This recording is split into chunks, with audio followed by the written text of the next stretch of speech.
Raiganj medical college ও হাসপাতালে ফের চিকিৎসার গাফিলতির অভিযোগ উঠল। ডায়রিয়াজনিত অসুস্থতার কারণে রায়গঞ্জের কুমারডিঙ্গি এলাকার বাসিন্দা অভিজিৎ বিশ্বাসকে বুধবার ভর্তি করা হয়।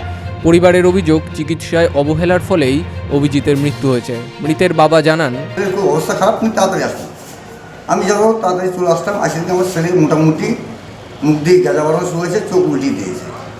নার্স বলুন, জুনিয়র ডাক্তার, উনি জুনিয়র ডাক্তার হাঁটুরি ডাক্তার হতে পারে, এই হাতে নার্ভ খুঁজে পাচ্ছে না উনি।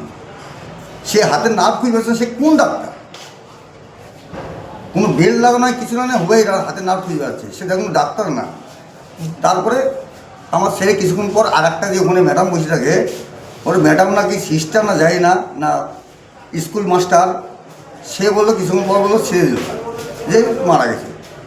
তখন এই অবস্থায় কার কী দাঁড়ায়? এই ঘটনার পর উত্তেজনা ছড়ায় হাসপাতালে। পরিবারের সদস্যরা বিক্ষোভ দেখালে রায়গঞ্জ থানার পুলিশ ঘটনাস্থলে গিয়ে পরিস্থিতি নিয়ন্ত্রণে আনে। এখনও পর্যন্ত রায়গঞ্জ মেডিকেল কলেজ কর্তৃপক্ষের তরফে কোনো সরকারি প্রতিক্রিয়া মেলেনি। ঘটনায় চাঞ্চল্য ছড়িয়েছে এলাকায়। শোকের ছায়া নেমেছে কুমারডিঙ্গির বিশ্বাস পরিবারে।